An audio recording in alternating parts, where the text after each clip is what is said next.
It's the Worldwide Sports Radio Network.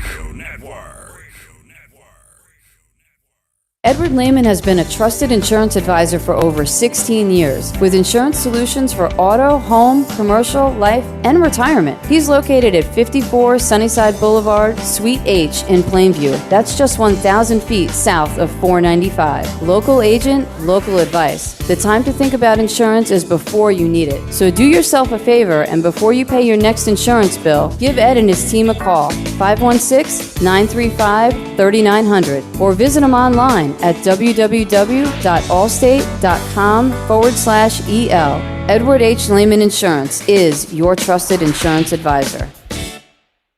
This is Sir Paul McCartney, and you're listening to the Sports Lords on the Worldwide Sports Radio Network, baby, yeah! Do current market conditions have you nervous? Our experienced team of financial professionals at Heritage Harbor Financial Associates understands that no two investors are alike. We all have different goals, needs, and appetites for risk. That's why the one-size-fits-all approach does not work, especially when planning for retirement. At Heritage Harbor Financial Associates, we analyze your unique investment style so that you can work toward your individual retirement goals on your terms. Heritage Harbor Financial Associates can help you take steps to reach your retirement goals by providing a wide array of financial products to fit your needs, even for the risk adverse. Give us a call at 631-331-6599 to learn more or to set up an appointment with one of our financial professionals. You can also find us on the web at hhfa.org or on Facebook at facebook.com/hhfa.org. Our number again is 631-331-6599. That's 631-331-6599. Investments in stock, bonds, and mutual funds and variable annuities are not FDIC insured and are subject to fluctuation in value and market risk, including loss of principal. Heritage Harbor Financial Associates offers securities through AXA Advisors LLC, New York, New York. Member FINRA, SIPC. Annuity and insurance products offered through AXA Network LLC.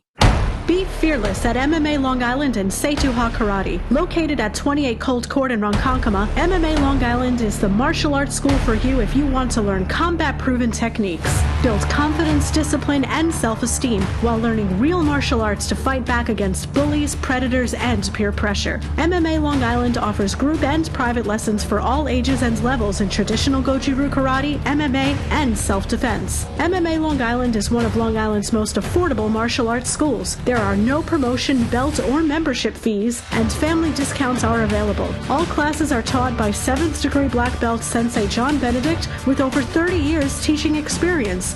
So whether you want to get in the ring or protect yourself and your family, MMA Long Island can help you reach your goals. Visit MMALongIsland.com. That's MMALongIsland.com or call or text 516-381-9660. That's 516-381-9660. It's the Worldwide Sports Radio Network.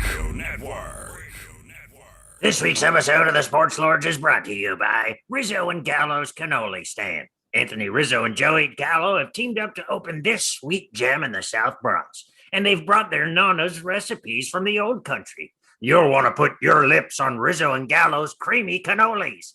Go Yankees! And now it's time for the Sports Lords.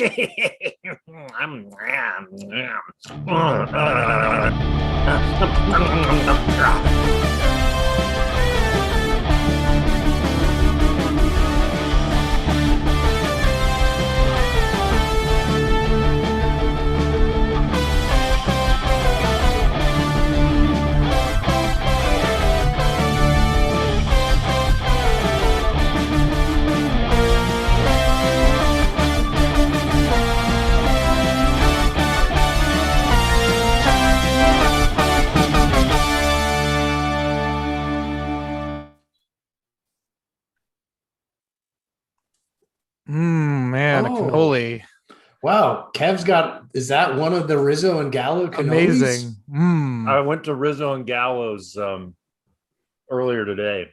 I just couldn't wait to get my mouth on this creamy cannoli. Is it as creamy as the ad makes it sound? This is the chocolate, and it's really creamy. And it's huge. This is only about half of it. So wow. This is so Rizzo's Nonna has a chocolate recipe, and Gallo's Nonna has the vanilla. I got one of each. It's amazing. But it's not about the size. It's about how good it is. And it's good. It's true. That's true. It's more about the girth and the width, really, than anything else. I have to commend those guys' entrepreneurial spirit. You know, they've been on the Yankees for like 72 hours and they're already in business together, cranking out cannolis. Amazing. But that's the thing about New York. You got to have that side hustle because the city's so expensive, you know? Oh yeah. Even if you're a Major League Baseball player. Yeah. It's also cool to see two Italian Americans team up for something as cool as this. For sure. It's very throwbacky to like when ball players like sold insurance in the off season or were like plumbers, you know? Yeah. Or like alcoholics or whatever. Yeah. Yeah. They had candy bars. They sold candy bars or something. Yeah. Yeah. So I appreciate that. I think it's good. So that was cool to see. And it's, I took the train all the way up to the Bronx. I'm staying in Brooklyn right now. As you can see, if you're watching, this isn't my normal setup. So doing a little dog sitting, and I'm in Carroll Gardens. A lot of Italians here too. Sure. The ones that haven't been forced out by the Jack Dailies of the world. Yeah. Yeah. I wasn't going to say whose apartment I was in, but hey, cat's out of the bag. But yeah, they're dying off slowly. It's really, it's very gentrified. I'm actually looking out the window at a famous movie star right now. Oh, yeah? What? Bobby Cannavale is walking by with his. Speaking of, I swear to God, as I was looking out the window, I was like, "Is that?" And yeah, that was him. So, hey, man, that's when you got the Jack Daly life. That's the kind of shit you just see out your window. And also for the listeners, you think we're joking about it? I'm not joking. No. I'm saying you think you're joking about the Italians in the neighborhood, and then boom, there is Bobby Cannavale. Immediately, he's got to feel conflicted because he's part of the gentrifying class, and he's forcing his own people out of the neighborhood. But I feel like he gets a pass. Yeah, I'm giving him a pass. He gets a pass. He looks, Jack, no pass. No pass for Jack. But yeah, Bobby had a nice little man bun going. He's looking nice and tan. Nice. Yeah, he's getting his summer on. Yeah, he's from Union City, New Jersey, actually. Yes. So he's not a local boy coming back home. No. He's also part Latino as well, I believe. Is he? He is. I believe so. Okay. Very cool. Yes. Well, yeah. He is the son of Isabel and Salvatore Sal Cannavale. His father is of Italian descent. His mother is Cuban and moved to the United States in 1960. Cuba Libre, as they say. Two of the chillest combos of people possible. Known for being very laid back, for sure. Yeah. Very chill people. So anyway, that's really, what are the odds that the movie star of the block would walk by as I was shouting out Italian Americans? Yeah. Well, otherwise, did you guys see Limp Bizkit at Lollapalooza? Oh, of course. Oh, yeah. Yeah. Fred Durst looks like an English teacher now or something. I thought he looks like a 70s cop almost. Yeah. I was about to say, I saw the meme that I think someone kind of nailed. He looks like an outtake from the Beastie Boys Sabotage video from back in the 90s. Yeah. But see, I don't know why I got really fixated on this yesterday. I think because I'm mentally ill. He didn't he was balding. Yeah. But he had that thick mane. And I was like, is it a wig? Is it hair growth? Like hair treatment? Plugs? What do we think? Plugs? Yeah. That's interesting. Because if it is a wig or plugs or some kind of treatment, it seems like he tried to sort of mask it by going for the gray option. That's and I think that's smart because no one's talking about this. Yes. And I think it's because, well, if it's fake, why would he go gray? Yes. And it's like, it's actually pretty brilliant. If you want to go like, because he's been a hat guy his whole career. Yeah, the original red hat. The Yankees red fitted. Yeah. Yeah. And he came out and the internet was abuzz with his new look, and nobody's talking about how it's like, wait, didn't he not have hair? Or a deeply receded hairline? Yeah, he looks like Julian Assange now. Yeah. Yeah. He's got that little handlebar mustache, and I think it's smart. And it makes everyone forget that, because I watched that terrible Woodstock 99 documentary. And that documentary sort of like tries to blame him for starting a riot. I know. But I learned that that's pretty dishonest, because apparently like all the shit didn't go down until the next day. It was the next day. Like Rage Against the Machine and all these other bands were the ones playing, and the Red Hot Chili Peppers, I think, when all that went. And I hate Limp Bizkit. Like I hate new metal. I grew up listening to metal, but like I was always like, new metal sucks. Or a band that names themselves after the act of ejaculating into a piece of bread. Not for me. It's just not my thing. Yeah. But they kind of came down hard on him on that Woodstock thing. And I thought not his fault. He didn't do it. Yeah, exactly. That's a lot to put at his feet. It's like, okay, we can also agree Limp Bizkit kind of sucks, but like, it's pretty shitty of you to make a documentary where it's like blaming assaults on a guy who's just like doing a show. I don't know. It's dumb. I've heard that documentary's bad. It's incredibly bad. Yeah. It's so bad. Do not watch it. Okay. The reason it's bad is it's got a lot of cultural critics as talking heads, and anyone who bills themselves as a cultural critic is probably a moron. Yeah, those are titles that I'm always on the lookout. Like cultural critic is bad. Like anyone who's a humorist, not going to be funny. And you don't want to listen to what they have to say. So it's like those titles. Yeah, you got to keep an eye out for those. But yeah, I'll defend Limp Bizkit on this one for sure. Yeah, exactly. Anyway. Just had to get that off my chest, Yeah, I was another little pop culture thing before we dive into the crazy world of sports.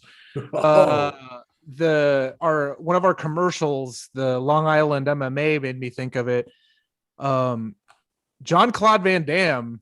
I had put the story in our thing. Maybe I'm just obsessed with 80s and 90s action movies because that's what I grew up on. But Jean-Claude Van Damme still got it, apparently, because he was hanging out in Paris at like the dentist or something. And when he came out, he drew a crowd of people. And everyone was so distracted by JCVD that there was a guy who was robbing a jewelry store next by, and no one noticed, and they got away because everyone was so obsessed with Jean-Claude Van Damme. Wow. I mean, he's up there. It's like him and Gerard Depardieu are two of the most significant Frenchmen of the last 4 decades. He's not even French. He's from Belgium. Oh, that's Belgium, right. Yeah. That's right. I forgot. Yeah. The muscles from Brussels. Yeah. But what would he have been like, unless he's doing the splits in between like a couple countertops or something, or showing off his buns like he does in all his movies. I wouldn't have predicted him drawing that much of a crowd. Yeah. He was in a Super Bowl commercial like a year or two ago, right? He used to do Tostitos commercials like a couple of years ago. That's right. Get together already. That great acting. Yeah. Great acting. And I mean, he was our former / true president's favorite, his favorite movie is Bloodsport. And he has that super cut. He has that super cut where it's only the fighting scenes. Yeah. I forget that fact. Because the dialogue is too thick, I guess, for him in that shitty movie that I love. But like, yeah, that was my favorite movie when I was like 9 years old. So pretty awesome. It's always good to remember that fact about our former president and future president, maybe. Exactly. He's coming back. Unfortunately, it seems like it's working. That's probably where we're heading. People are saying.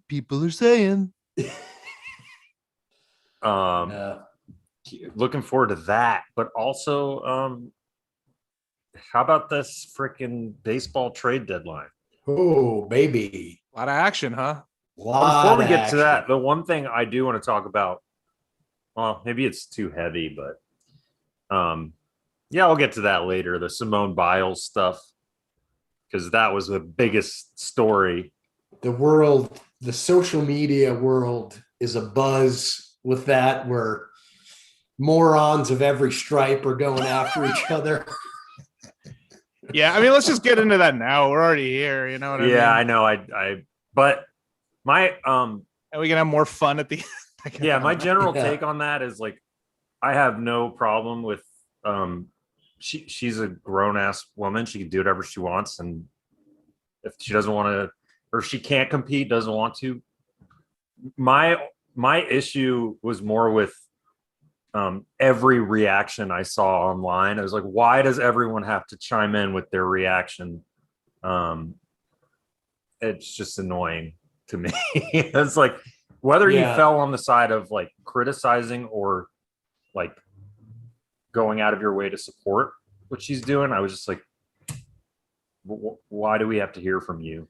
I don't. Yeah, that's why you shouldn't be online. Like, I missed all of it because it's like, I know. I being online. I actually did just delete Instagram off my phone, and I was just like, this is just annoying now. It's like, yeah, I mean, that's everything now. But the thing is, like, that annoying online discourse bleeds into the regular like media too. Yeah.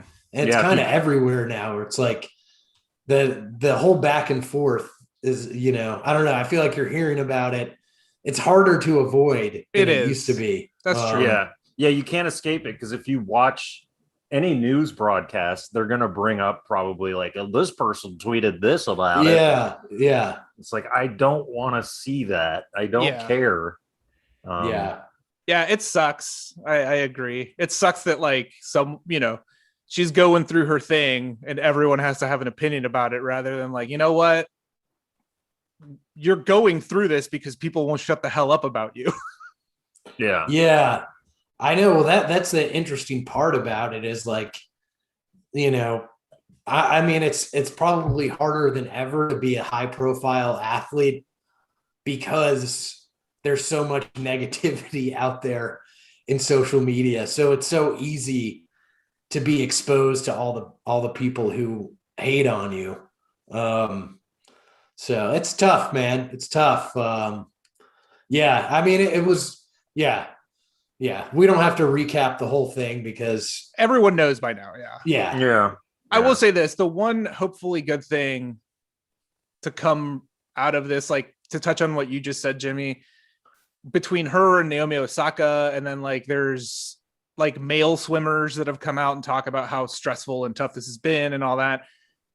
Like, I don't know, maybe we listen to them and stop like just giving hot takes on everything. You know what I mean? And just like, because it's like, and it's not just Olympians. I mean, it's, there's NBA guys that have come out and been like, this sucks, man. Like, you can't do anything without someone having something to say now. I know. And it's just like, because everyone's like, oh, Michael Jordan. It's like, yeah, he didn't have to deal with this. I mean, I know he had a tough to go out in public, but like players now have the public and the social media. Yeah. It's like who cares? Like, the access is like, because I think if I were a pro athlete, which I almost was.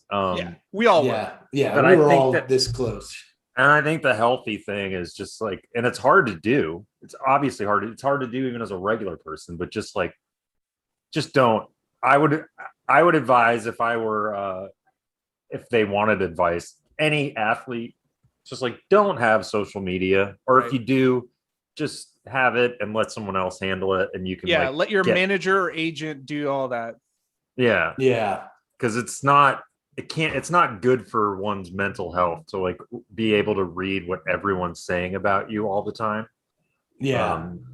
It's just like, yeah, it would ideally the public would look at these cases of people, high profile athletes getting negatively affected by this and learn something from it. But that's not going to happen. People are assholes. They're going to spew the same toxic shit that they always do. So it's like, you got to find a way to not let it affect you. If there's anything we've learned these last few years is that we can't learn from the past. So it's like it sucks. It sucks to have like your condition be politicized in either direction. Yeah, because I think that's the thing is like the discourse is annoying on both sides. Like obviously, like Kevin said, she's a grown woman who, if she doesn't want to do it or doesn't feel like she can perform, then that's her choice. It's her life, whatever. But then, there's just like extremes on both sides where it's like, it's just a thing that happened and you don't have to take it to defend whatever particular worldview you have, whatever side you're on, I don't know. It's just like, you don't have to like admonish her and call her like a piece of shit. And you also don't have to hail this decision as you're a hero. It's like, she did what she had to do. And like, that's all that you really need to know. And it's a big story. And I understand that it's a big story. Cause like, she's like, it'd be like Michael Jordan dropping out of whatever.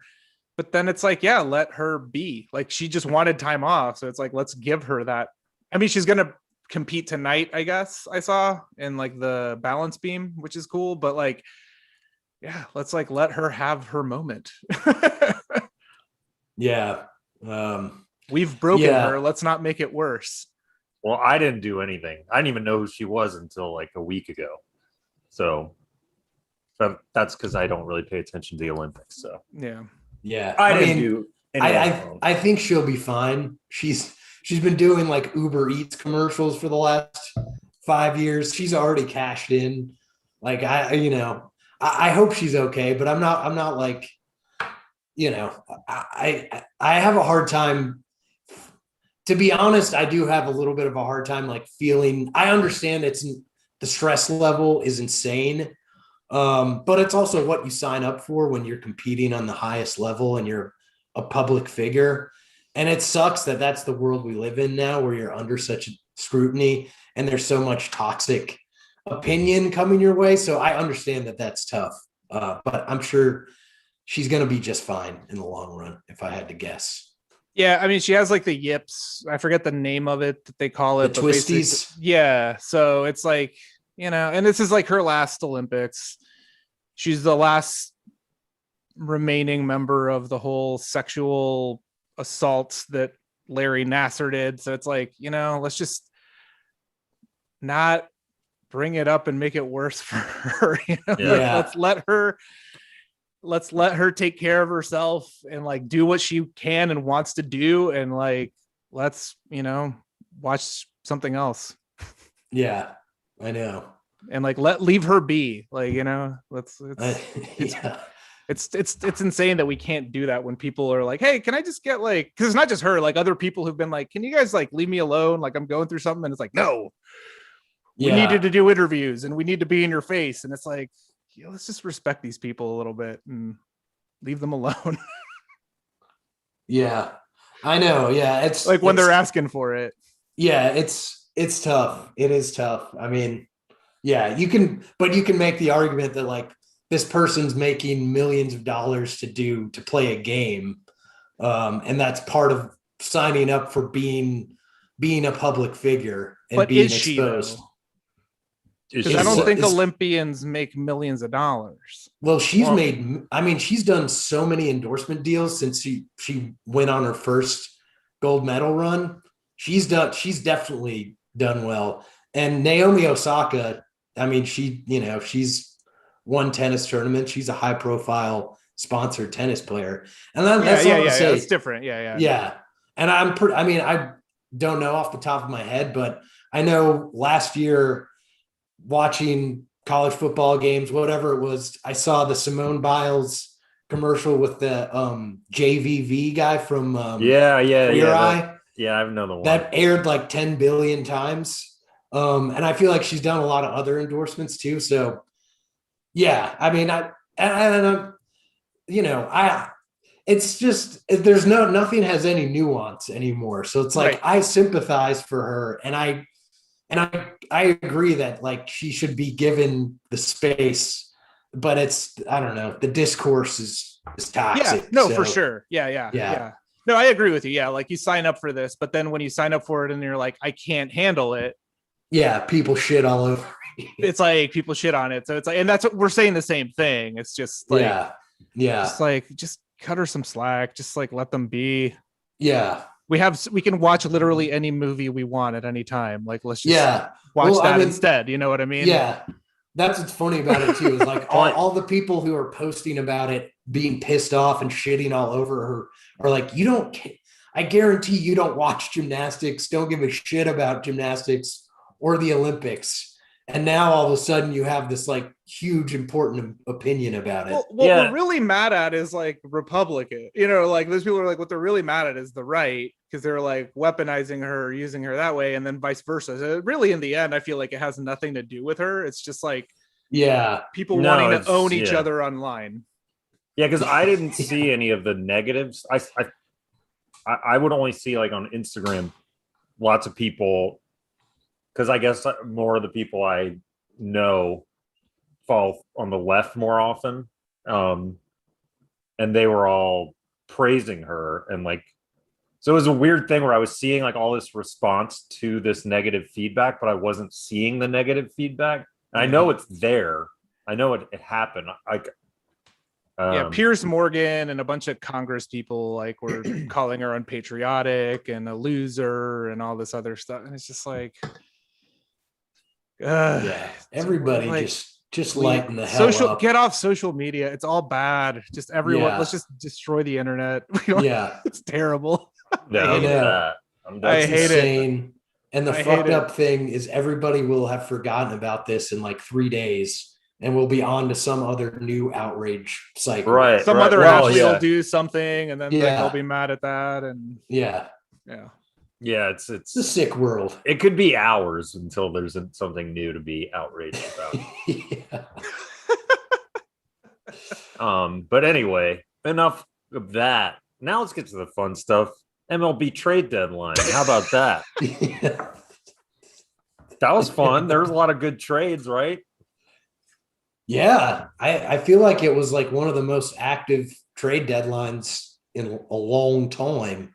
The thing I didn't find fun about it are the Dodgers. Yeah. Because how is that possible? Like, what the hell? Insane. The Dodgers got Trey Turner and Max Scherzer from the Nationals for like nothing, seemingly. Yeah. They gave up like a really good prospect. I think their number one prospect, but I just still like with prospects, it's hard because it's like, you're getting two known commodities for a maybe.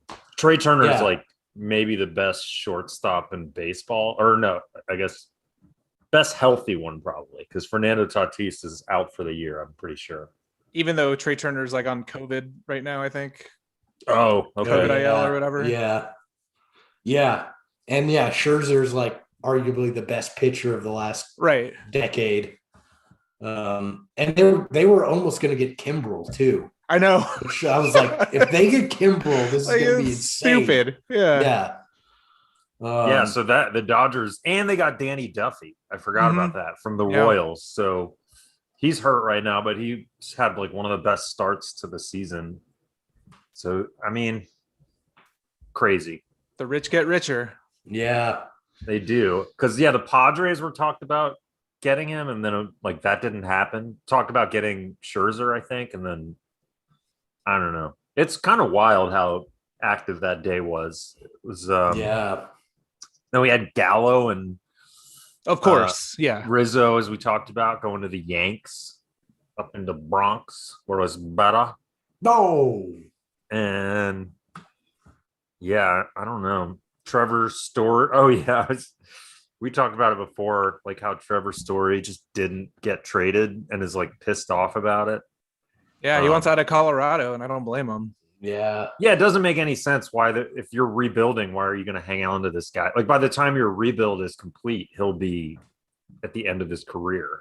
Right. Yeah. And the longer you wait, like what if he gets hurt this year or he like doesn't do anything, his value goes down, where right now you had pretty high value on him and a lot of people wanted a shortstop. So you could have done something, but nope, not the Rockies. The Rockies are just awful. Their front office. Yeah.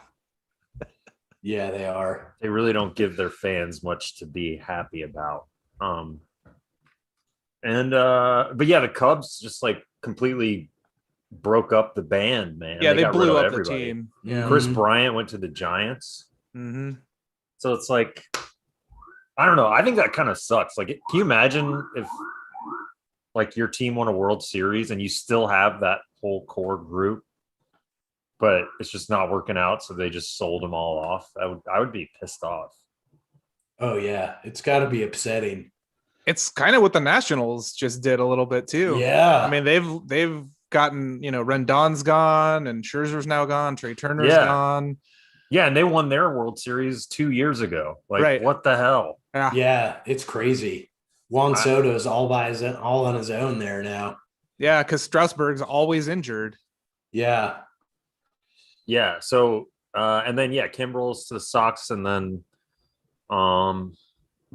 our Braves made some moves. Not as big a splash, but some decent moves. They got Adam Duvall back. Major league outfield now. Yeah. Eddie Rosario. They already got Jock Peterson and Rich Rodriguez from the Pirates, reliever. So, and they also just set a record. I don't know if you guys saw that. They now have the longest stretch of not having two consecutive wins or losses in a row ever.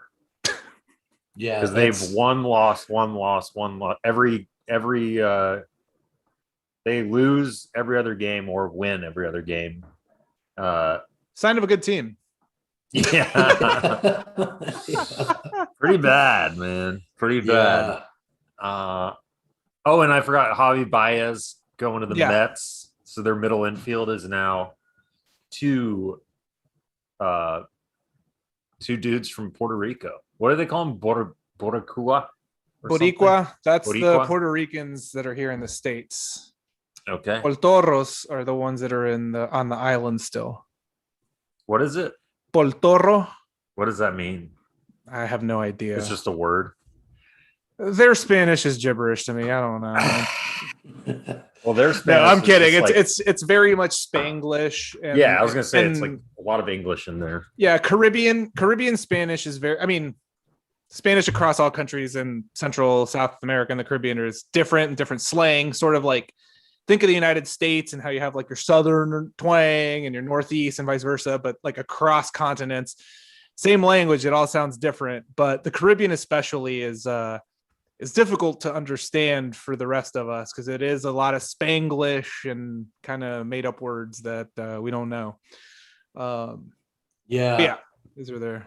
Yeah, so the Mets have to figure out what they're going to do with Jeff McNeil when Lindor comes back.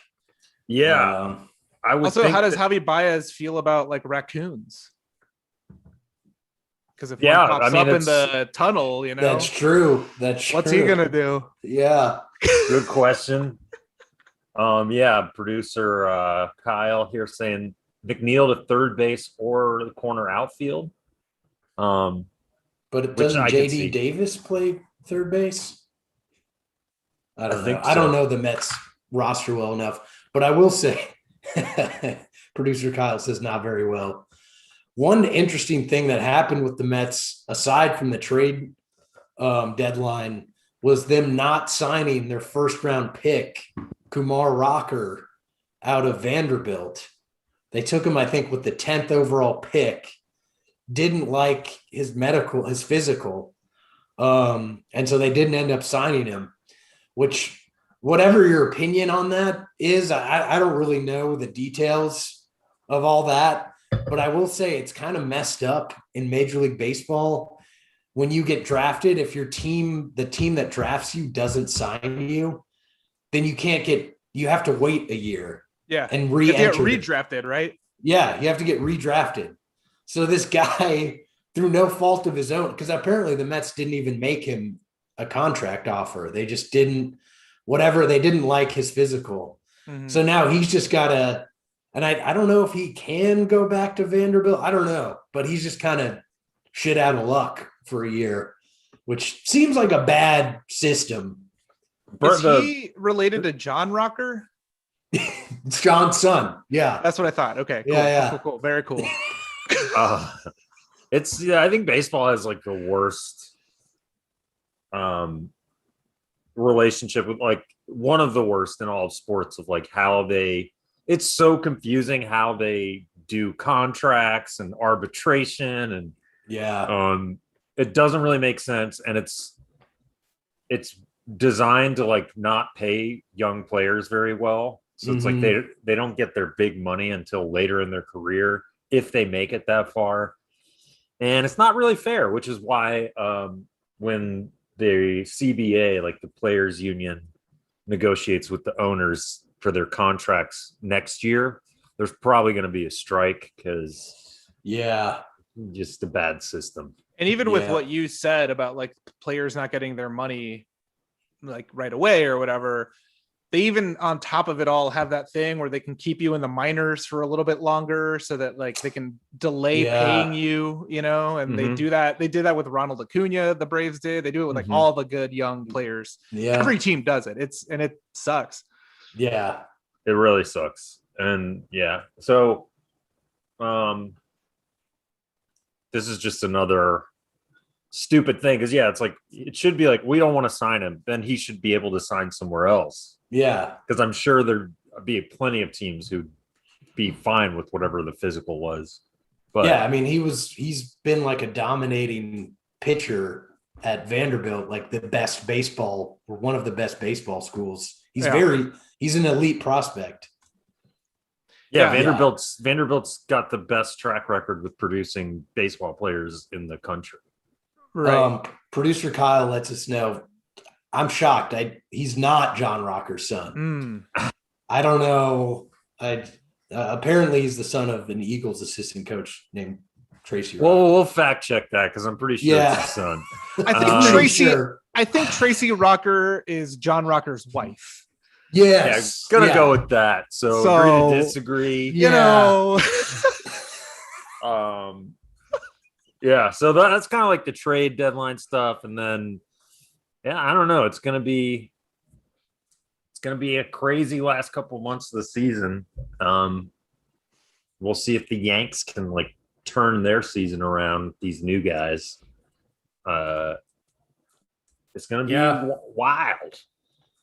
Yeah, and even though the Braves are they're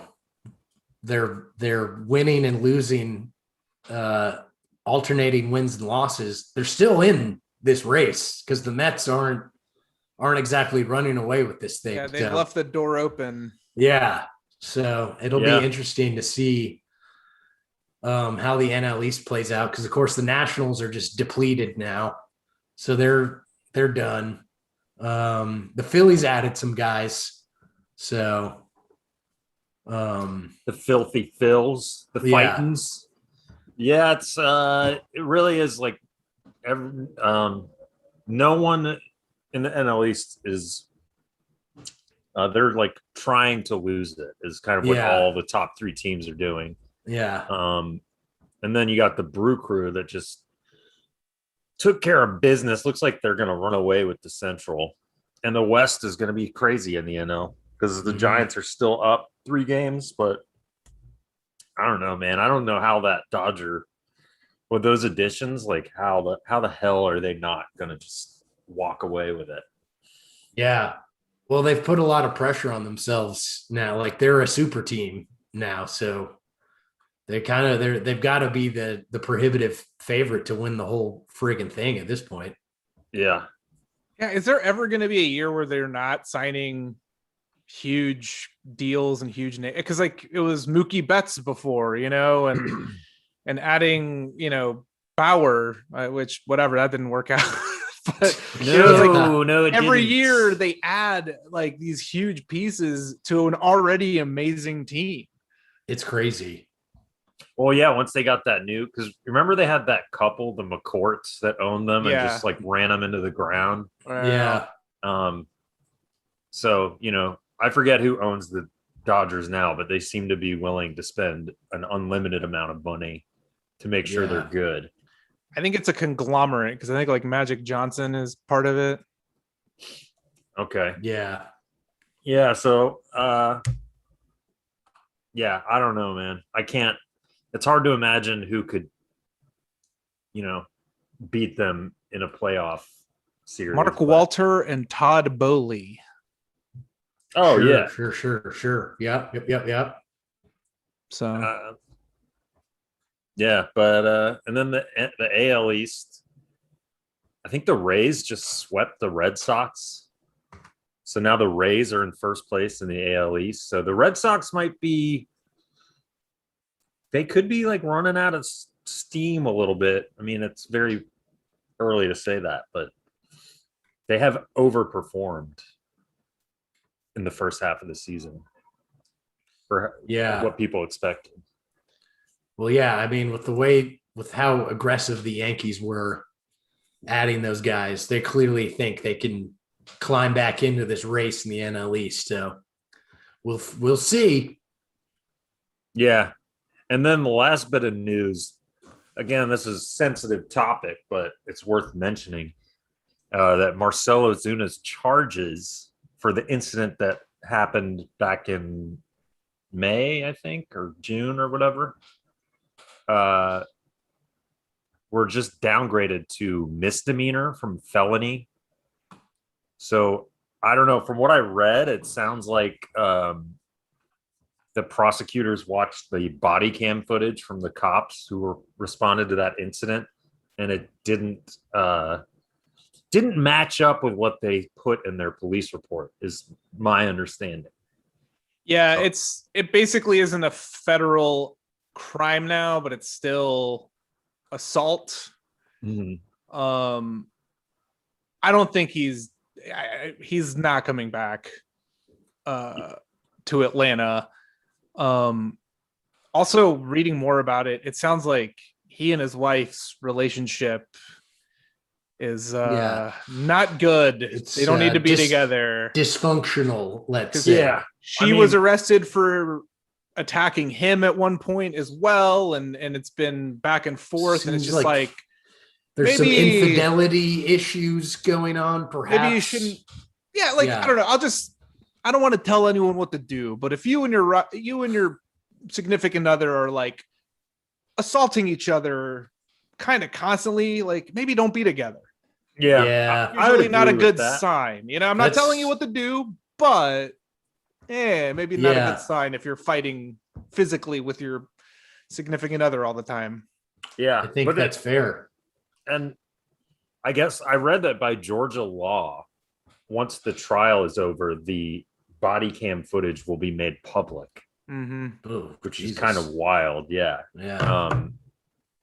So crazy situation. I think you're probably right. Like, I don't think it's back to Atlanta. Yeah. No, I don't think the Braves would be willing to like take the heat that would come with that. But I think there are several teams that have signed guys for similar after being convicted of similar stuff, including your New York Yankees and Houston Astros. So yeah.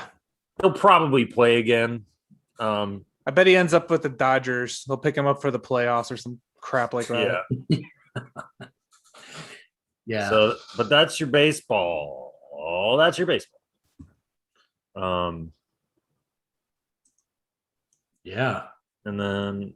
Yeah. Sorry. I was reading real quick. The Dodgers ownership, they're owned by the Guggenheim Baseball Management. And it was a consortium group formed to buy them for $2.15 billion in cash. It's a bunch of people. Mark Walter is this like businessman. Magic Johnson, Peter Goober, that's his real name. Peter Goober. Peter Goober. Peter Goober, movie is he producer. the movie guy. Yeah. Stan Kasten is part of the group, former, president of the Braves and Nationals. Investor Bobby Patton, and executive Todd Bowley, who ran stuff at the Guggenheim Museum. And then Billie Jean King is also part of this group. Alan Smolinski. It's like a ton of people. So it's like this big consortium that owns the Dodgers. That's crazy. That's why they have like endless money. Oh, because like all these people are throwing in, and it's crazy that they can get on the same page, because other teams have done that and it usually doesn't work very well. Yeah. Like the Mets did that for years. The Atlanta Hawks tried that and it was a nightmare for a long time. Yeah. The Braves are sort of doing that.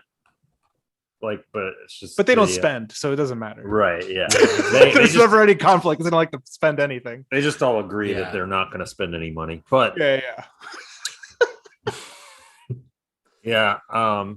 They all just love Blooper. That's the problem. Yeah. Worst mascot in sports. Blooper. They love a flesh-colored dumbass to be the mascot. So stupid.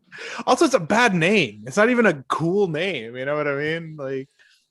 Because a blooper is like a mess up typically. I know you can have a bloop single, but when you talk about a blooper, it's like, oh, I messed this up. Yeah. And on top of it, he just looks like a crappy ripoff of the Philly Fanatic. Yeah. Like flesh colored. Yeah. Try to be a little original, guys. Come on. Yeah. I know they're trying to avoid culturally insensitive mascots, which they've had in the past, and that is the correct decision. But it's like, you got to be able to do better than that thing. Yeah. Yeah. And then I see, there's this big NBA trade. Speaking of super teams in Los Angeles, freaking Lakers got Russell Westbrook. That's right. Mm-hmm. But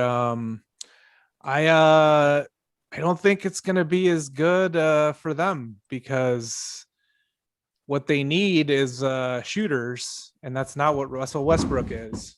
Oh, we got Blooper in the background of Diego's video here. Yeah, cool mascot. Yeah, I have to say Blooper does funny bits and the games. Like whoever the guy or gal is inside of Blooper, pretty funny. But I mean, look at that. Look at that horrible, horrible mascot. You're kissing Blooper. Blooper doesn't have lips though. I know, it's hard. But yeah, Russell Westbrook doesn't really solve the Lakers' problems. Because the Lakers don't have shooting, and that's not something Russell Westbrook's good at. Basically, the best the best 3-point shooter on the Lakers right now is LeBron James, which he's great, but that's not going to get it done in today's NBA the way that they want to play basketball. They needed a point guard. I get it, but you could have gone after, Kyle Lowry or other guys. But, we'll see. Maybe it works out. Maybe Russ can find a second wind out there and see what happens. But I don't know. Yeah.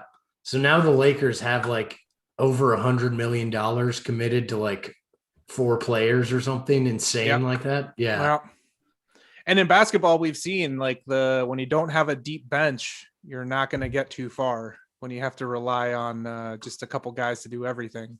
Yeah. Especially a 36/7-year-old LeBron James. You know what I mean? Like, I know he's superhuman, but at some point, it's gonna, he's starting to get injured now. He used to never. And Anthony Davis, you can't trust. So he's always hurt. Yeah. Yeah, it'll be interesting. And then I guess NBA free agency starts tonight. Is that right? Or soon, right? Yeah, it's this week because the draft just happened. We're not going to go over the draft. I'm excited for what the Hawks got based on what I've read, but I genuinely don't know anything about. I didn't watch college basketball last season. I normally don't watch a ton of it, but especially last season, I couldn't bring myself to watch it. So, I I don't have a ton of hot takes on it. So we'll see. Yeah. I like absorbed a little bit of NBA draft coverage. I didn't recognize a single name. I don't know anything about who's good and who's not. So I just hope Jalen Green does well. He was drafted by the Rockets at number 2, because he didn't go to college. He chose to go straight to the G League. And I think that is the route. If I was an athlete or like a basketball player, if I had a son who was, I would do that rather than wasting your time at college. Because you're playing with grown men, you're playing with NBA talent immediately. You're getting a little bit of money. You're getting the lifestyle. You get to travel around and do that. So like, yeah, forget college, man. Yeah, agreed. College basketball is kind of a farce at this point. Yeah, I mean, college sports are becoming a farce in general at this point, but yeah, especially basketball. You're right. Yeah. But speaking of college sports, has there been any update on that SEC Super Conference? Yeah, additions? Oklahoma and Texas accepted the invites, and so it's official. 2025. It's gonna. I mean, I think it's not official, but them accepting it is a big step. Speaking of, that's stupid, but at least it's a couple years away, I guess. But now they got to go to the Big 12 and get even more hate from everyone for a couple years. So I'm curious to see what that. I mean, I know recruits are still going to want to go play there, but I'm curious to see if anyone's like, I don't want to be part of the college version of the Houston Astros. I'll go somewhere else instead. What about this is a more important question. When are they going to release the new NCAA football video game? I believe that's slated for 2023. So we're still 2 years out for that one, unfortunately. That sucks because that's the best video game of all time. I agree. Yeah. I'm still curious and waiting to see what Dabo does. He said he was going to leave college if players were able to make money. Yeah. Is he going to? I want him to leave. I'm guessing he's not going to follow through on that promise, unfortunately, for everybody. Yeah. Is he the most annoying person? Yeah. College athletics, maybe? He's pretty annoying. Yeah. He's up there for sure. I mean, college sports has a lot of annoying coaches. Yeah, they do. But yeah, he's got to be close to the top for sure. Bring your own guts, man. Just got to bring your own guts. BYOG. Yeah, that's insane that he took that stance, but Clemson's paying him like $9 million a year. Exactly. Yeah. Like, what a freaking asshole. And like, I don't know. I don't think producer Kyle positing Clemson joining the SEC. I don't think they're joining. I think they're going to stay. The ACC's now, because like that's the thing, right? So now the ACC and Big Ten are kind of quiet, and so that means they're working on something. And so it's like they're probably bidding for Notre Dame right now. Notre Dame joining the ACC last year with COVID. I mean, like the fans were into it of Notre Dame. They were like, it's cool to be in a conference and playing a conference championship. But that's like the big one out there right now. I think if you can grab them in the ACC, then you can lure another team away from the Big Ten or like a smaller team to join up. So it'll be interesting to see. Yeah. It's so stupid. It's so stupid how they do this. I think it's going to be 4 giant super conferences in the end. 4, and that's been the rumor, 4 16-team conferences, because then you have 64 teams. And you can do like a super league kind of thing and a 16-team playoff. And I think that's what it's going to end up being. And then the smaller schools that don't make it, just you're going to be Division II or form your own little league the way it is now and have the NIT for college football, basically, Yeah. Yeah. It's crazy, man. Yeah. It's seems like there has to be a simpler way to. I mean, what you just described, it's like okay, but it's just crazy how college football they're always like realigning and changing conferences, and it's just getting rid of Larry Culpepper. Like, what the hell? Yeah, that's unforgivable. that really is. They call that the original sin in college football. Ice cold Dr. Pepper, help. Yeah. So yeah, we've never gotten any answers on what happened to Larry. You know, that's concerning. We just interviewed his son, and then we never got a follow up, so we don't really know what happened. But yeah, I hope he's alive. I don't know. Yeah, well, maybe we'll find out this fall. Yeah, I hope so. But yeah, I don't know, man. College, because I guess the other thing, it's like basketball. Like none of the other sports bring any money, but like basketball conferences are going to be all crazy now too. And there's talk of like the ACC trying to cash in on Notre Dame for football, and then maybe like luring Kansas into the conference, even though they suck at football. But then you got Kansas, Duke, North Carolina in basketball, and that makes it intriguing there. Yeah. Well, I mean, that's the thing with like college football, for as corrupt and messed up as it is, it still serves the function as like a developmental league for the NFL. Right. Whereas like college basketball, it's like, no, you get like Zion Williamson, he didn't need Coach K's one semester of wisdom to get ready for the NBA. It's just like, because of the dumb one and done rule, these guys have to jump through this hoop, but it's not really necessary. Yeah. And like I said, they're finding ways around it now with like going to the G League, going to Europe. There's guys that go to Europe. There was that one guy who interned at New Balance.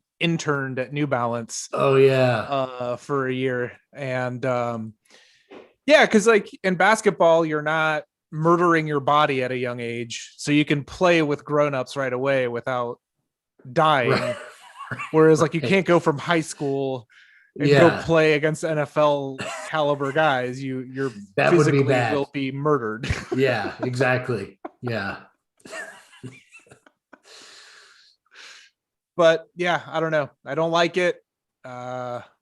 Maybe I'll grow to like this super conference stuff, but I don't like it. Yeah, it's bad. Me no like either. Me no likey.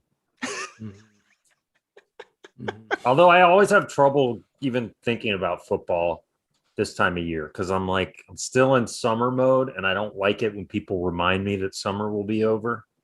I don't appreciate it. It's violence to me. Yeah. Although I have to be honest with you, I was enjoying summer up until about a week ago, and I was like, oh man, I feel like, I don't know, it's been so long since I've lived through an entire Georgia summer. And it's not as bad as I thought it was. But the last week it's been insanely humid down here. It's hot. It is. I gotta say, my hot take is I think summer's overrated.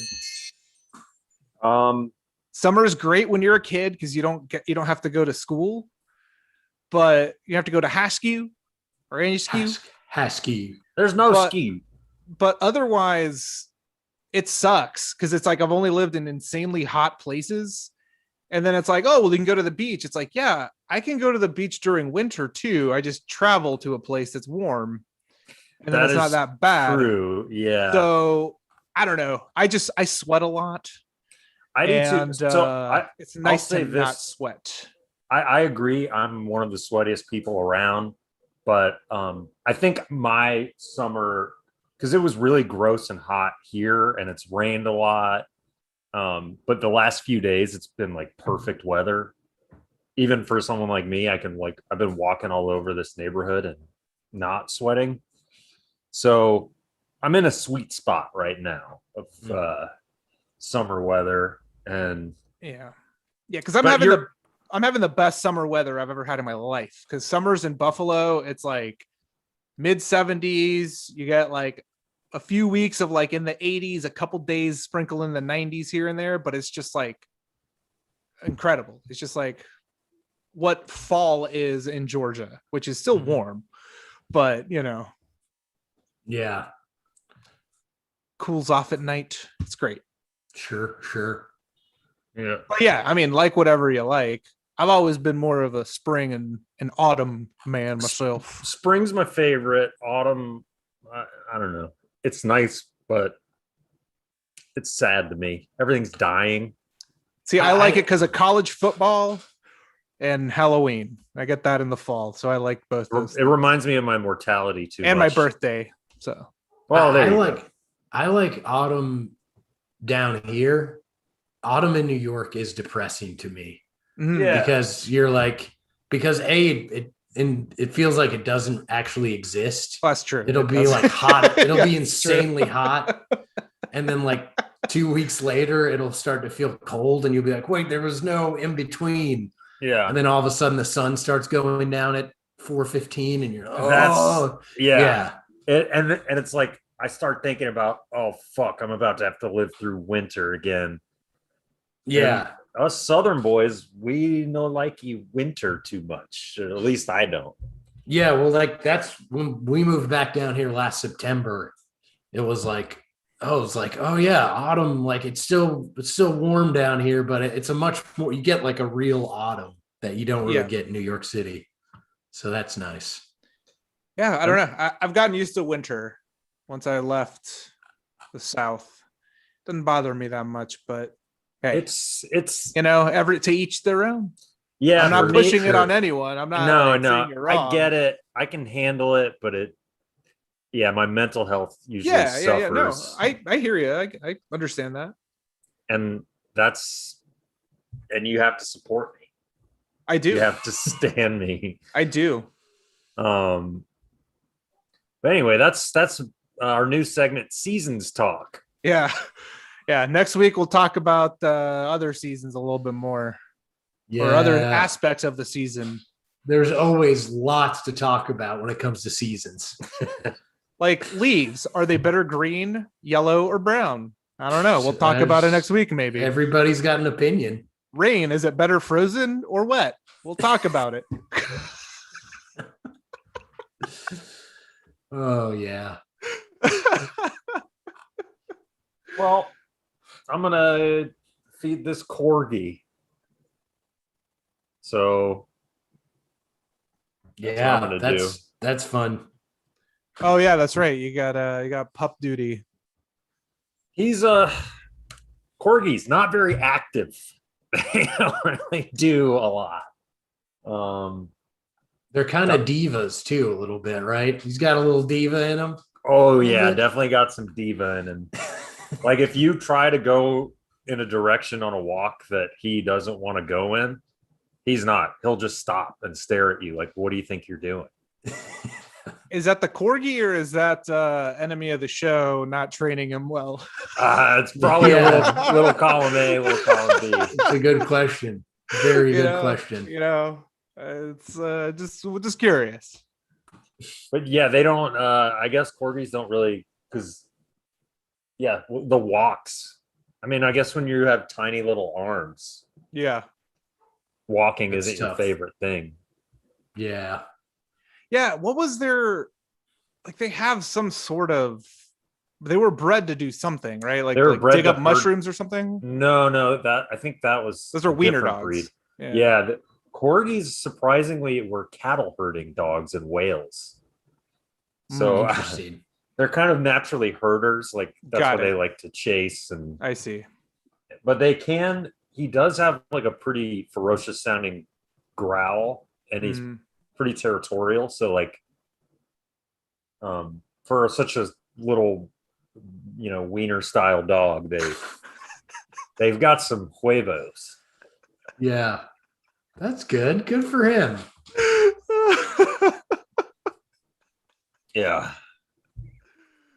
Oh boy, well, I think that's gonna wrap it up for another Classic Up, where listener, you got comprehensive coverage of all the sports that happened with factual information. And congrats to the U.S. for winning the CONCACAF Gold Cup. Yeah, the U.S. men won the Gold Cup. They beat Mexico. Atlanta's own Miles Robinson scoring the game-winning goal.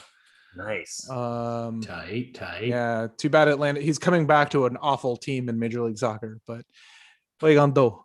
Hey, we gonna do? Don't go play for the U.S. and maybe they won't be so bad. That's selfish on your part. Yeah. And on all the other players who are playing internationally right now in the Olympics or at the Gold Cup. I haven't been on Atlanta United, but still. But yeah, they won the Gold Cup. Congrats to them. And once again, congrats to John and Tracy Rocker for their son being drafted. Sorry it didn't work out. I hear nothing but great things about this kid, though. He's going to be fine. Maybe I'll get drafted next year. You know what I mean? Yeah.